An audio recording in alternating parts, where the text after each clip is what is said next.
நாடு முழுவதும் பல குற்ற சம்பவங்கள் நடந்துகிட்டு தான் இருக்கு. காவல்துறையினரும் விசாரிச்சுக்கிட்டு தான் இருக்காங்க. அது மாதிரியான பல குற்ற சம்பவங்களின் தொகுப்பு தான் நிகழ்தகவு.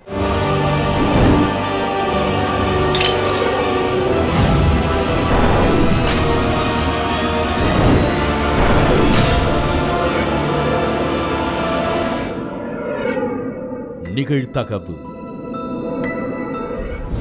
பணி முடித்துவிட்டு வீட்டிற்கு நடந்து சென்று கொண்டிருந்த வங்கி பெண் ஊழியர் பெண்ணை வழிமறித்து வாக்குவாதத்தில் ஈடுபட்ட நபர் கண்ணுமைக்கும் நேரத்தில் வங்கி ஊழியரை துப்பாக்கியால் சுட்டுக் கொன்ற கொடூரம். இரத்த வெள்ளத்தில் கிடந்த பெண்ணை பார்த்து கதிகலங்கிய பொதுமக்கள். நடுரோட்டில் வைத்து பெண் ஊழியரை சுட்டுக் கொன்றது யார்? கொலையாளி சிக்கினானா? பின்னணி என்ன?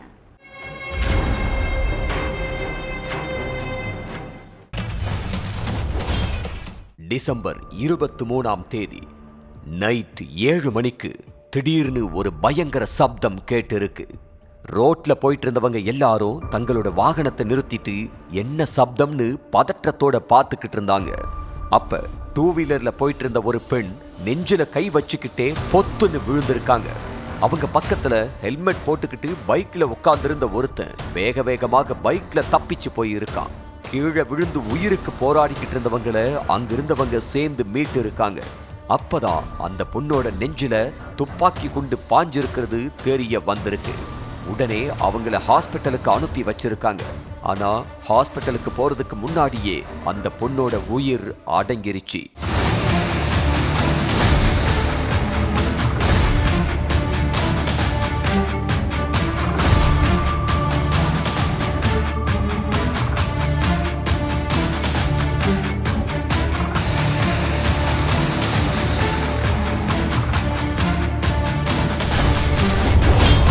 தகவல் தெரிஞ்சு அங்க வந்த போலீஸ் புலன் விசாரணையில இறங்கினாங்க. அப்பதான் கொலைக்கான பின்னணி ஒவ்வொன்னா தெரிய வந்து அதிர வச்சிருக்கு. சேலம் மாவட்டத்தை சேர்ந்தவர் 40 வயசான பாலமுருகன்.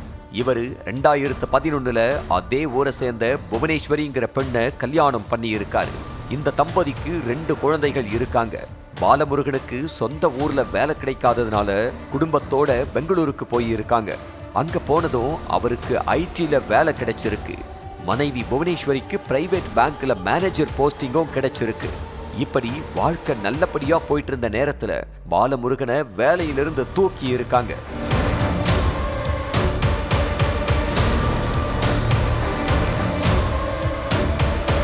அதுக்கப்புறம் எங்கேயும் வேலை கிடைக்காம வீட்லயே இருந்தவரு மது போதைக்கு அடிமையாகி இருக்காரு.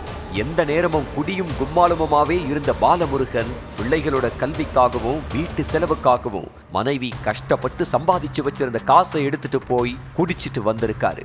மனைவி காசுல மூக்க முட்டை குடிச்சிட்டு அதே மனைவிய தகாத வார்த்தைகளால பேசி அடிச்சு ரகளை பண்ணியிருக்கான் கணவன் பாலமுருகன்.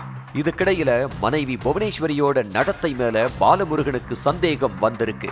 குடிபோதையினால வீட்டுல ஏற்பட்ட பிரச்சனை போய் கடந்த சில நாட்களா மனைவியோட நடத்தை மேல சந்தேகப்பட்டு பாலமுருகன் சண்டை போட்டு இருக்கா.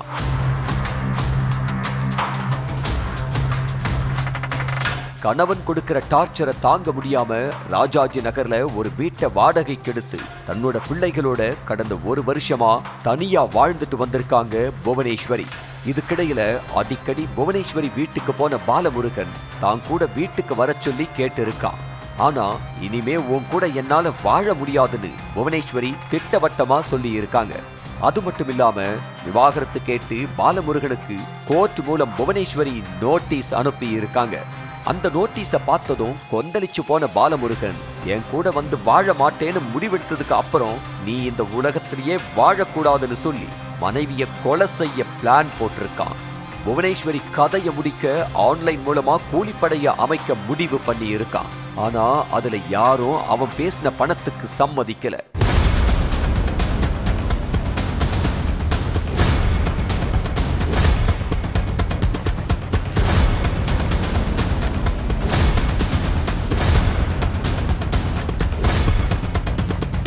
அதுக்கப்புறம் சேலத்துக்கு கிளம்பி போன பாலமுருகனுக்கு அங்க கூலிப்படையை சேர்ந்த மௌலேஷ்ங்கிறவன் அறிமுகமாகி இருக்கான். அவனை ஒரு ஹோட்டலுக்கு கூட்டிட்டு கொலைக்கு பேரம் பேசினதோட அட்வான்ஸ் பணமா 1.5 லட்சம் கொடுத்திருக்கான். பாலமுருகன் சொன்ன மாதிரியே பெங்களூருவுக்கு வந்த மௌலேஷ் புவனேஸ்வரியோட மூமெண்ட்ஸ் எல்லாத்தையும் நோட் பண்ண ஆரம்பிச்சிருக்கான். இதுக்கு நடுவுல திடீர்னு பாலமுருகனுக்கு போன் பண்ண மௌலேஷ் என்னால கொலையெல்லாம் பண்ண முடியாதுன்னு சொல்லிட்டு மறுபடியும் சேலத்துக்கே கிளம்பி போயிட்டான். அது பாலமுருகனுக்கு கடும் ஆத்திரத்தை ஏற்படுத்தி இருக்கு. நம்ம போட்ட பிளான் எல்லாம் சொதப்புல போய் முடியுதுன்னு நினைச்ச பாலமுருகன் கடைசியா அவனே களத்துல இறங்கி இருக்கான். சம்பவத்தன்னைக்கு புவனேஸ்வரி வேலை பார்க்கிற பேங்க் வாசல்ல மறைஞ்சு நின்னுகிட்டு இருந்த பாலமுருகன் அவங்க தன்னோட பைக் எடுத்து வீட்டுக்கு கிளம்பும் போது ஃபாலோ பண்ணிட்டே போய் இருக்கான். அப்போ ஒரு இடத்துல புவனேஸ்வரிய வழிமறிச்சு வாக்குவாதத்துல ஈடுபட்டவன் திடீர்னு தான் மறைச்சு வச்சிருந்த துப்பாக்கியை எடுத்து அவங்கள நடு ரோட்ல வச்சு 4-5 முறை துப்பாக்கியால சுட்டு துடிக்க துடிக்க கொன்னுட்டு தப்பிச்சு போயிருக்கான்.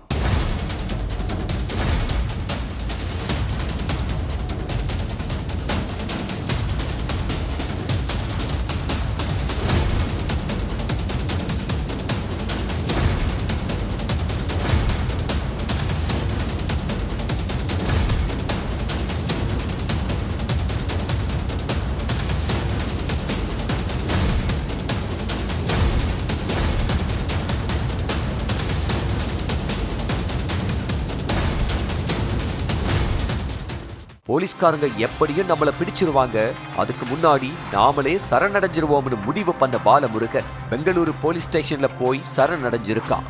அதுக்கப்புறம் அவன் கிட்ட நடத்தின விசாரணையில தான் இந்த கொலைக்கான காரணம் தெரிய வந்துச்சு. அடுத்து பாலமுருகன் மேல கொலை வழக்கு பதிவு பண்ண போலீஸ் நீதிமன்றத்துல ஆஜர்படுத்தி சிறையில தள்ளி இருக்காங்க.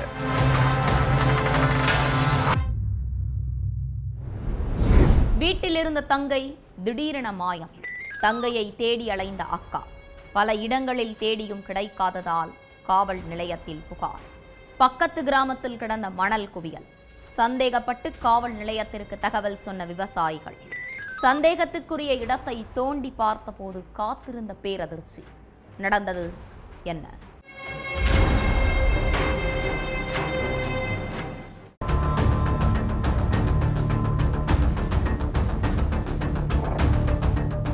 சுத்தியும் வயல்வெளி. அங்க உள்ள காலி இடத்துல எதையோ உள்ள புதைச்சு வச்சிருக்கிற மாதிரி மணல் குவியலா இருந்திருக்கு. அதை பார்த்த விவசாயிகள் சிலருக்கு சந்தேகம் வந்திருக்கு. இங்க யாரு எதை புதைச்சாங்கன்னு தெரியலையே, ஆனா குழி தோண்டி புதைச்சிட்டு திரும்பவும் மணலை போட்டு மூடின மாதிரி தெரியுதேன்னு குழப்பத்திலேயே இருந்திருக்காங்க. இதுல ஏதோ மர்மம் இருக்குன்னு சந்தேகப்பட்டு போலீஸுக்கு இன்ஃபார்ம் பண்ணி இருக்காங்க. அதுக்கப்புறம் சம்பவ இடத்துக்கு வந்த போலீஸ் அந்த இடத்தை தோண்டி பார்த்தப்ப ஒட்டுமொத்த கிராமமுமே கதிகலங்கி போயிருச்சு.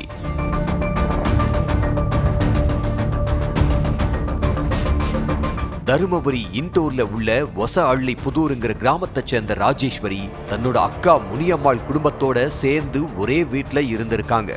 இதுக்கு நடுவுல முனியம்மாள் வழக்கம் போல வெளியில போயிட்டு வீட்டுக்கு வந்து பார்த்தப்ப ராஜேஸ்வரி வீட்டுல இல்ல. அக்கம் பக்கத்துல உள்ள சொந்தக்காரங்க கிட்ட கேட்டப்ப அவங்க தெரியாதுன்னு சொல்லி இருக்காங்க. ராஜேஸ்வரி அடிக்கடி தன்னோட ஸ்கூட்டியை எடுத்துக்கிட்டு எங்கேயாச்சும் போயிட்டு வருவாங்களாம். அதே மாதிரி வெளியே எங்கேயாச்சும் போயிருப்பான்னு நினைச்சு முனியம்மாள் சாதாரணமா விட்டுருக்காங்க. ஆனா இரவாக்கியும் ராஜேஸ்வரி வீடு திரும்பவே இல்லை.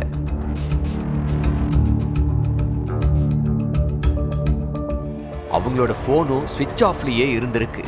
சொந்தக்காரங்க வீடு, ஃப்ரெண்ட்ஸ் வீடுன்னு பல இடங்கள்லையும் தேடியும் எந்த பலனும் இல்ல. அதனால போலீஸ் ஸ்டேஷன்ல காணாம போன தங்கச்சி ராஜேஸ்வரிய கண்டுபிடிச்சு தர சொல்லி முனியம்மாள் கம்ப்ளைண்ட் கொடுத்திருக்காங்க. அந்த அடிப்படையில போலீஸ் ராஜேஸ்வரிய தேடிக்கிட்டு இருந்தாங்க. இதுக்கு நடுவுல முனியம்மாவோட வீட்டில இருந்து 1 கிலோமீட்டர் தூரத்துல உள்ள ஒரு இடத்துல சந்தேகப்படும்படியா மணல் குவிஞ்சு கிடந்திருக்கு. அங்கிருந்த விவசாயிகள் அந்த மணல் குவியலை பார்த்து சந்தேகப்பட்டிருக்காங்க. அதுவும் ஒரு ஆளை குழி தோண்டி புதைச்சா எப்படி மணல் குவிஞ்சு கிடக்குமோ அதே மாதிரி இருந்ததுனால அவங்க சந்தேகம் அதிகமாயிருக்கு. அதனால விவசாயிகள் போலீஸ் ஸ்டேஷனுக்கு தகவல் சொல்லி இருக்காங்க. அதுக்கடுத்து சம்பவ இடத்துக்கு வந்த போலீஸ் சந்தேகத்துக்குரிய அந்த இடத்தை தோண்டி பார்த்தப்ப மண்ணுக்குள்ள ராஜேஸ்வரியோட சடலம் புதைக்கப்பட்டிருந்திருக்கு. அந்த நேரத்துல போலீஸுக்கு இன்னொரு அதிர்ச்சி தகவல் தெரிய வந்திருக்கு. அக்கா வீட்டுல தங்கியிருந்த ராஜேஸ்வரி காணாம போன அதே நேரம் முனியம்மாவோட கணவன் அனுமந்தும் காணாம போயிருக்காரு. இந்த விஷயம் தெரிஞ்சதுல இருந்து போலீஸோட சந்தேக பார்வை அனுமந்த் பக்கம் திரும்பி இருக்கு. அந்த சந்தேகத்தை உறுதிப்படுத்துற மாதிரி விவசாயி ஒருத்தர் இறக்கிறதுக்கு முன்னாடி ராஜேஸ்வரி ஒரு ஆண் கூட சண்டை போட்டுக்கிட்டு இருந்ததாவும், அதுக்கப்புறம் அந்த ஆண் மட்டும் அங்கிருந்து கிளம்பி போனதாவும் சொல்லி இருக்காரு.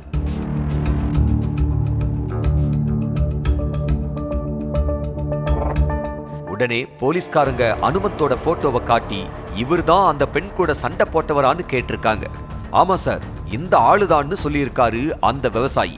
அதை வச்சு பார்த்தப்ப ஒருவேளை அனுமந்த் தான் கொலையாளியோன்னு போலீஸுக்கு சந்தேகம் வலுத்திருக்கு. அதுக்கப்புறம் அனுமந்த் எங்க இருக்காருன்னு தேடி கண்டுபிடிச்சு விசாரிச்சப்பதான் ராஜேஸ்வரி மரணத்தில் இருக்கிற மர்மம் விலகிச்சு. அனுமந்துக்கும் முனியம்மாளுக்கும் 10 வருஷத்துக்கு முன்னாடி கல்யாணம் நடந்திருக்கு. அனுமந்துக்கு தம்பி உறவான பிரபுவை தான் ராஜேஸ்வரி கல்யாணம் பண்ணி ஒரே வீட்டுல வாழ்ந்துட்டு வந்திருக்காங்க. இந்த சூழல்ல அனுமந்துக்கும் ராஜேஸ்வரிக்கும் இடையில தகாத உறவு ஏற்பட்டிருக்கு. மனைவியோட தங்கச்சின்னு கூட பார்க்காம அனுமந்த் அவங்களோட நெருக்கமா இருந்திருக்கான். வீட்டுல யாரும் இல்லாதப்ப அனுமந்தும் ராஜேஸ்வரியும் அடிக்கடி தனிமையில இருந்திருக்காங்க. இப்படி யாருக்கும் தெரியாம தகாத உறவுல இருந்த 2 பேத்துக்கு இடையில தகராறு வந்திருக்கு.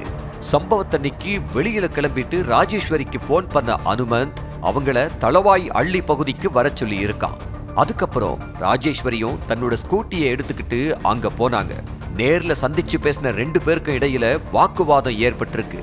அப்ப ராஜேஸ்வரி முன்ன மாதிரி ஏன் பேசுறது இல்லைன்னு கேட்டு அனுமந்த் சண்டை போட்டிருக்கான். இதனால 2 பேருக்கு இடையில வாக்குவாதம் ஏற்பட்டிருக்கு.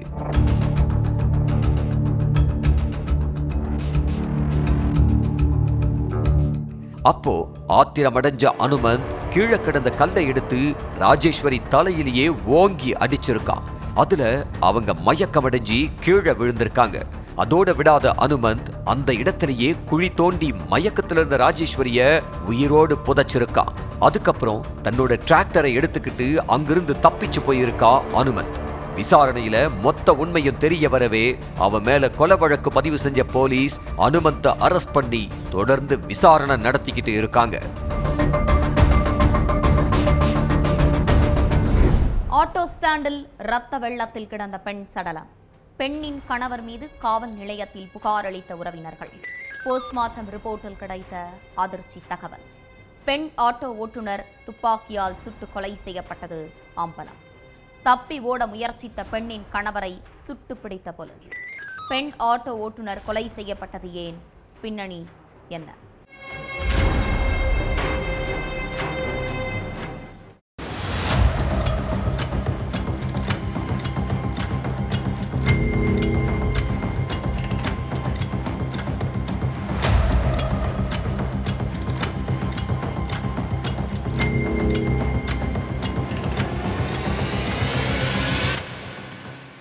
காவல் கட்டுப்பாட்டு அறைக்கு போன் ஒன்று வந்திருக்கு.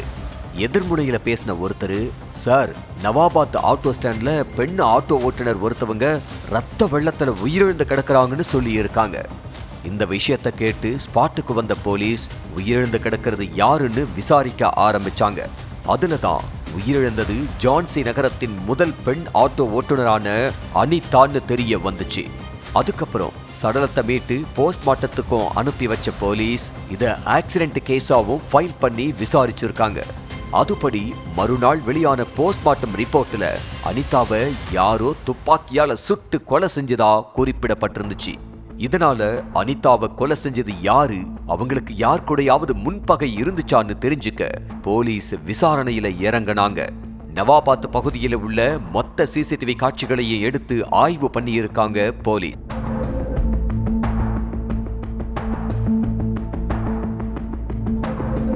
இதுக்கிடையில அனிதாவோட சொந்தக்காரங்க ஒருத்தவங்க அனிதாவின் கணவர் முகேஷ் மேல போலீஸ் ஸ்டேஷன்ல புகார் கொடுத்திருக்காங்க.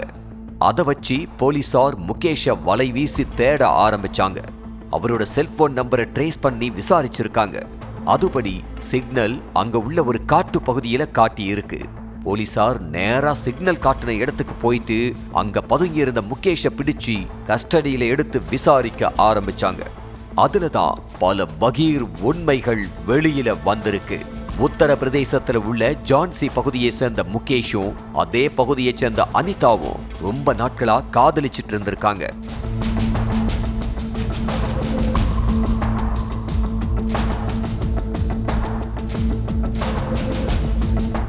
இவங்களோட காதலுக்கு 2 பேரோட பெற்றோர்களும் எதிர்ப்பு தெரிவிச்சிருக்காங்க.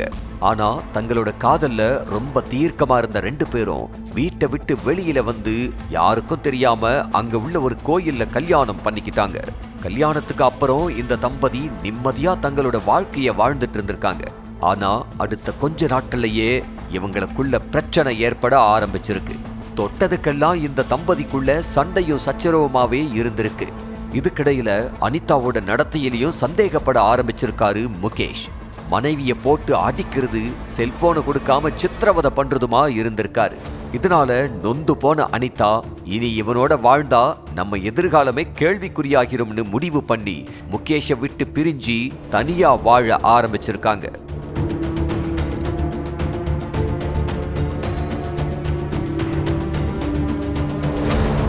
அதுக்கடுத்து சொந்தமா ஒரு ஆட்டோவை வாங்கின அனிதா நைட்டு நேரத்துல ரயில்வே ஸ்டேஷனுக்கு வரும் பயனாளிகளுக்கு சவாரி ஓட்டி சம்பாதிச்சுக்கிட்டு இருந்திருக்காங்க.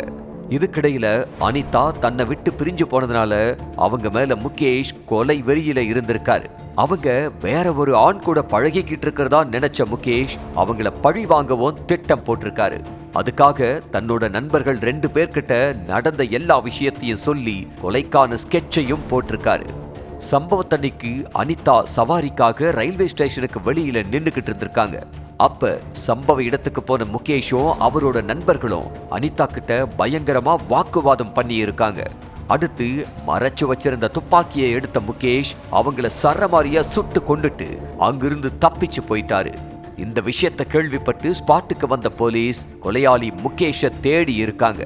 முகேஷ் அங்குள்ள ஒரு காட்டு பகுதியில பதுங்கி இருந்ததை தெரிஞ்சுக்கிட்ட போலீஸ் அவரை சுத்தி வளைச்சிருக்காங்க.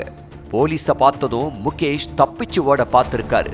ஆனா அவரை துப்பாக்கியால காலிலேயே சுட்டு பிடிச்ச போலீஸ் அவரை அரெஸ்ட் பண்ணி சிறையில அடைச்சிட்டாங்க.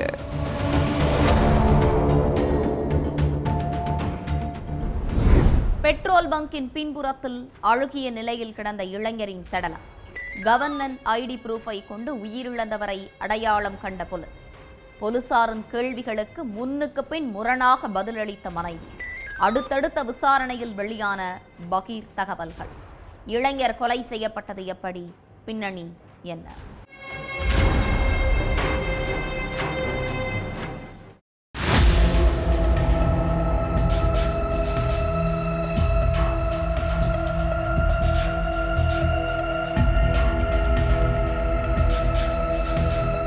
குருகிராம் பகுதியில பெட்ரோல் பங்க் ஒன்னு இருக்கு. இந்த பெட்ரோல் பங்கிற்கு பின்புறத்துல உள்ள ஆள் நடமாட்டம் இல்லாத இடத்துல அழுகின நிலையில இளைஞரோட சடலம் ஒன்னு கிடந்திருக்கு. இத பார்த்து அதிர்ச்சி அடைஞ்ச பொதுமக்கள் போலீஸுக்கு போன் பண்ணி தகவலை சொல்லிட்டாங்க. உடனே சம்பவ இடத்துக்கு வந்த போலீஸ் சடலத்துக்கு பக்கத்துல கிடந்த ஒரு கவர்மெண்ட் ஐடி ப்ரூஃபை எடுத்து பார்த்திருக்காங்க. அதுலதான் உயிரிழந்தது நவாப் பகுதியில வசிச்சுக்கிட்டு வந்த பைசல்னு தெரிய வந்துச்சு. அதுக்கப்புறம் சடலத்தை மீட்டு போஸ்ட்மார்ட்டத்துக்கு அனுப்பி வச்ச போலீஸ் அந்த ஐடியில இருந்த அட்ரஸுக்கு போயிருக்காங்க. அடுத்து வீட்டில இருந்த பைசலோட மனைவி உஸ்மா கிட்ட விசாரிச்சிருக்காங்க. அப்ப போலீஸ் கேட்ட கேள்விகளுக்கு உஸ்மா முன்னுக்கு பின் முரணா பதிலளிச்சிருக்காங்க.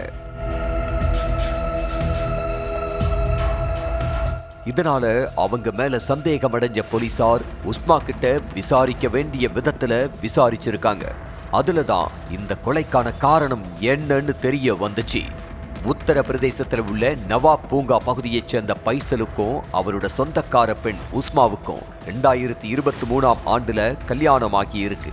திருமணமான முதல் 2 மாசம் உஸ்மா தனது கணவனோட வீட்டுல வசிச்சுக்கிட்டு இருந்திருக்காங்க.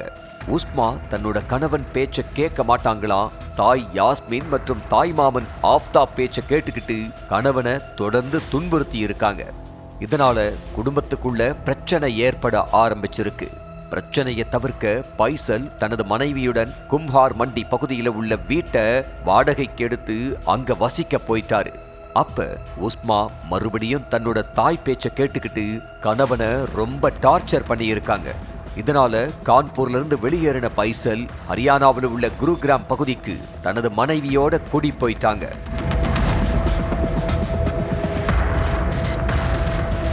பைசல் ஒரு டெலிவரி மேனா வேலை பார்த்துக்கிட்டு இருந்தாரு. உஸ்மா பிரைவேட் கம்பெனில வேலை தேடிக்கிட்டு இருந்திருக்காங்க. இந்த நிலையில கணவன் வேலைக்கு போனதுக்கு அப்புறம் மனைவி எந்த நேரமும் செல்போனை யூஸ் பண்ணிக்கிட்டே இருந்திருக்காங்க. வேலைக்கு போயிட்டு வீட்டுக்கு திரும்புற கணவனுக்கு சாப்பாடு கூட கொடுக்காம உஸ்மா செல்போனே கதின்னு கிடந்திருக்காங்க. இதனால மனைவி உஸ்மா மேல பைசலுக்கு சந்தேகம் ஏற்பட்டிருக்கு. இந்த தம்பதிக்குள்ள பிரச்சனை வெடிக்க ஆரம்பிச்சிருக்கு. அப்ப நீ முன்ன மாதிரி கிடையாது, இப்பெல்லாம் எந்நேரமும் போன் தான் யூஸ் பண்ணிக்கிட்டு இருக்க, அடிக்கடி யார் கூடவோ போன்ல பேசுற, யாருன்னு கேட்டா சொல்ல மாட்டேங்கிற, நீ வேற யார் கூடவும் தொடர்புல இருக்கியான்னு கேட்டிருக்காரு பைசல். அதுக்கு உஸ்மா எந்த ஒரு பதிலும் சொல்லாம அமைதியா இருந்திருக்காங்க. இதனால இன்னும் கோபமான பைசல் மனைவிய போட்டு சரமாரியா அடிச்சிருக்காரு. இதனால கோபமான உஸ்மா தன்னோட தாய் மாமாவுக்கு போன் பண்ணி நடந்த எல்லாத்தையும் சொல்லி புலம்பி இருக்காங்க. இதை கேட்ட உஸ்மா குடும்பத்தினர் பைசல் மேல கொலை வெறியில இருந்திருக்காங்க. அந்த வெறியே பைசலை கொலை பண்ணவும் தூண்டி இருக்கு. சம்பவத்தன்னைக்கு பைசல் வீட்டுல தூங்கிக்கிட்டு இருந்திருக்காரு. அப்ப அவங்க வீட்டுக்கு போன அஃப்தாப் பைசலை போட்டு கொடூரமா அடிச்சிருக்காரு. கீழே கிடந்த செங்கல்லை எடுத்து அவரோட தலையிலேயே ஓங்கி அடிச்ச அஃப்தாப் மறைச்சு வச்சிருந்த கத்தியை எடுத்து பைசலை கழுத்தறுத்திருக்காரு. அதுக்கடுத்து கை நரம்பையும் அறுத்திருக்காரு. இதுல ரத்தம் அதிகமா வெளியேறி பைசல் சம்பவ இடத்திலேயே உயிரிழந்துட்டாரு. அதுக்கப்புறம் சடலத்தை உஸ்மாவும் அஃப்தாப்பும் வீட்டிலிருந்து 500 மீட்டர் தொலைவில் உள்ள பெட்ரோல் பங்க் பின்புறத்தில் உள்ள ஆள் நடமாட்டம் இல்லாத இடத்துல போட்டிருக்காங்க. விசாரணையோட முடிவுல எல்லா உண்மையையும் தெரிஞ்சுக்கிட்ட போலீஸ் உஸ்மா, தாய் மாமா அஃப்தாப் உள்ளிட்டோரை அரெஸ்ட் பண்ணிட்டாங்க.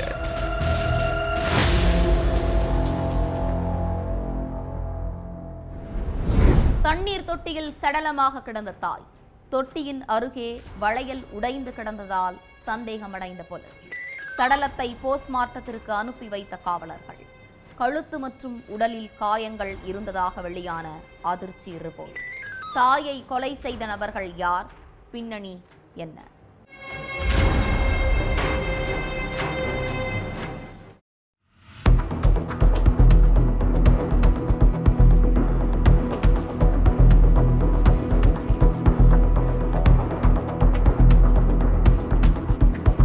டிசம்பர் 24ஆம் தேதி பெண் ஒருத்தவங்க வீட்டு மாடியில நின்னு போன் பேசிக்கிட்டு இருந்திருக்காங்க.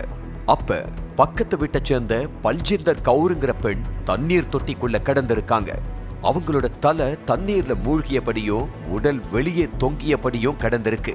இத பார்த்து அதிர்ச்சி அடைஞ்ச அந்த பெண் உடனே அக்கம் பக்கத்துல உள்ளவங்களை கூப்பிட்டு பல்ஜிந்தரோட வீட்டுக்கு போயிருக்காங்க. இந்த விஷயத்தை கேள்விப்பட்டு ஸ்பாட்டுக்கு வந்த போலீஸ் சடலம் கிடந்த இடத்துல ஆய்வு பண்ணாங்க. அப்ப பல்ஜிந்தர் கையில அணிஞ்சிருந்த வளையல் உடைஞ்சு கிடந்திருக்கு.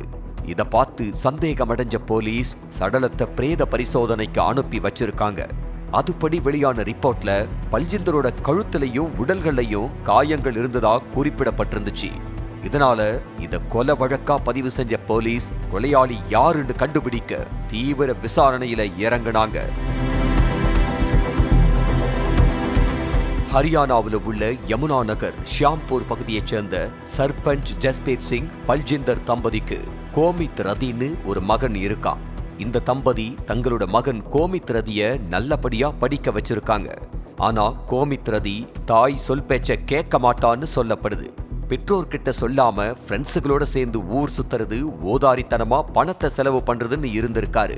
இதனால பல்ஜிந்தருக்கு தன்னோட மகனை சுத்தமா பிடிக்கல. இவங்க 2 பேருக்கு இடையில அடிக்கடி பிரச்சனை ஏற்பட்டுக்கிட்டே இருந்திருக்கு. இதுக்கிடையில கோமித் ரதி அதே பகுதியைச் சேர்ந்த ஒரு பெண்ணை காதலிச்சிருக்கான். அந்த பெண் கூட பீச், ஹோட்டல்னு ஊர் சுத்திக்கிட்டும் மகிழ்ச்சியா இருந்திருக்கான். இந்த விஷயத்தை கேள்விப்பட்ட பல்ஜிந்தர் தன்னோட மகனை கடுமையா கண்டிச்சிருக்காரு. நீ அடிக்கடி போன் பேசிக்கிட்டு இருக்கும் போதே நினைச்சேன் இந்த மாதிரி பிரச்சனையை இழுத்துட்டு வருவேன்னு. படிக்க வேண்டிய வயசுல எதுக்கு லவ் பண்ணி உன்னோட எதிர்காலத்தை கெடுத்துக்கிற? ஒழுங்கா அந்த பெண் கிட்ட பேசுறத நிறுத்திட்டு படிச்சு வாழ்க்கையில முன்னேற வழியை பாரு அப்படின்னு திட்டி இருக்காங்க. அதுக்கு மகன், என்ன கேள்வி கேட்கறதுக்கு நீங்க யாரு? அவர் ரொம்ப நல்ல பொண்ணு. எனக்கு கல்யாணம்னு ஒண்ணு நடந்தா அது அந்த பொண்ணு கூட தான் நடக்கும். இல்லன்னா நான் யாரையும் கல்யாணமே பண்ண மாட்டேன். நீ என் காதலுக்கு தடையா இருந்தன்னா உன்னை கொலை கூட செய்வேன்னு மிரட்டி இருக்காரு. இதனால மகனை போட்டு தாய் சரமாரியா அடிச்சிருக்காங்க. 2 பேரும் கத்தி சண்டை போடுறத கேட்ட அக்கம் பக்கத்து வீட்டுக்காரங்க தாயையும் மகனையும் சமாதானப்படுத்தி இருக்காங்க.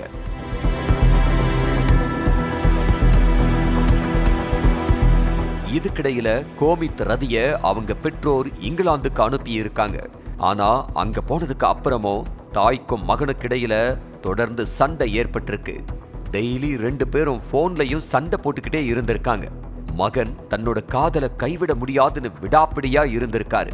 அதே மாதிரி தாயும் மகனோட காதலுக்கு தொடர்ந்து எதிர்ப்பு தெரிவிச்சுக்கிட்டே இருந்திருக்காங்க. தாய் உயிரோட இருக்கிற வரைக்கும் அந்த பெண் கூட ஒன்னா சேர்ந்து வாழ முடியாதுன்னு நினைச்ச கோமித் ரதி தன்னோட நண்பர்களான பங்கஜ் கூட சேர்ந்து தாயை கொலை பண்ண திட்டம் போட்டிருக்காரு. அதுபடி சொந்தக்காரங்க யார்கிட்டையும் சொல்லாம இங்கிலாந்திலிருந்து சொந்த ஊருக்கு திரும்பின கோமித் தன்னோட நண்பர் கூட சேர்ந்து காலை நேரத்துல தங்களோட கால்நடை கொட்டகையில வந்து பதுங்கி இருக்காரு.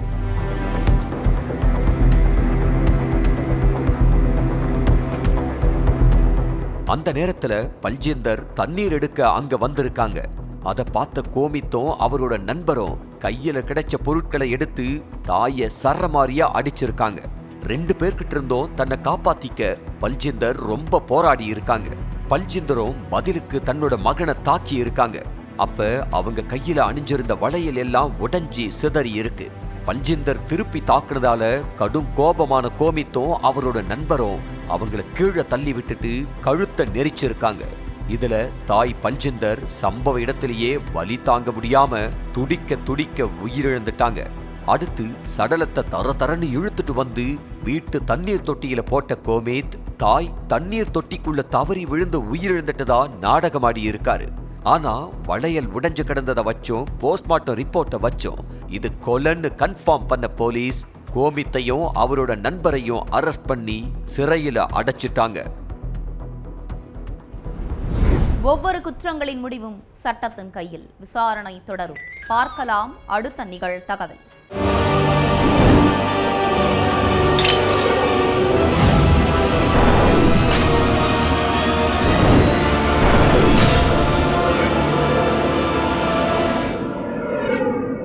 நிகழ்தகவு